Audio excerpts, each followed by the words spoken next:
fet de voler dedicar-me a la fotografia va ser una cosa circumstancial i per intuïció. Jo sempre he funcionat per intuïció, una mica.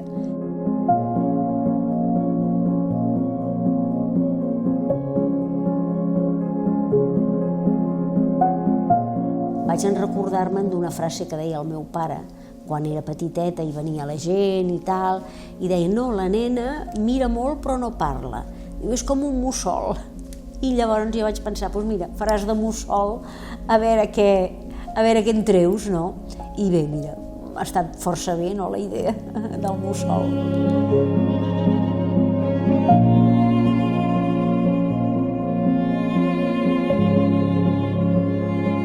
Això va ser tot el món que jo vaig poder retratar i que jo vaig conèixer, no? Una mica la gent que no havia tingut veu fins a aquell moment i que ara, a partir del 75, doncs, estava tinguent veu i recuperàvem un país que no coneixíem, perquè a mi ningú m'havia parlat de la Rodoreda al col·legi.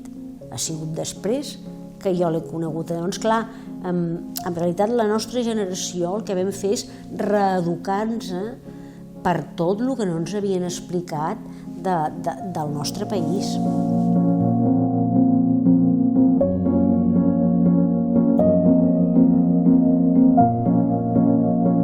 Un país sense fotografia és un país que li falta un tros d'història i a més que sempre surten caixetes, sobres, coses amagades que després, una vegada les tens, et demostra moltes coses del que realment va passar.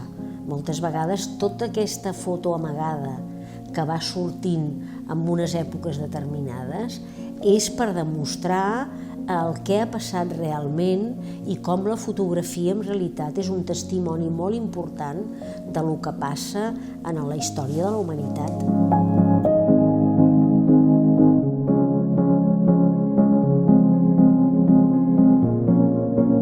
Quan dic que sóc una fotògrafa de 24 hores, no vol dir que a les 24 hores estigui fent fotos perquè seria esgotador, però vull dir que ho tinc molt present i que a més també llegeixo diaris, m'educo, llegeixo llibres, vaig al cinema, vaig molt al teatre, evidentment. Vull dir que per mi una fotògrafa té que estar molt en contacte amb el que està passant en un moment determinat. Vull dir, sempre, quan tu vas a fotografiar tens que saber, o sigui, tens que conèixer la persona que tens a davant, tens que saber què està passant en aquell moment, perquè estàs treballant amb fets humans i llavors no et pots equivocar.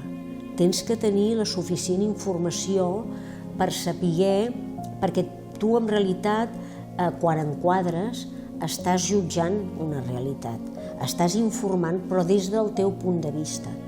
I el que sí que jo sempre he tingut claríssim és que hi ha una ètica de la professió que no pots trepitjar mai la línia vermella. Si tu trepitges la línia vermella, estàs perdut. I això per mi és molt essencial.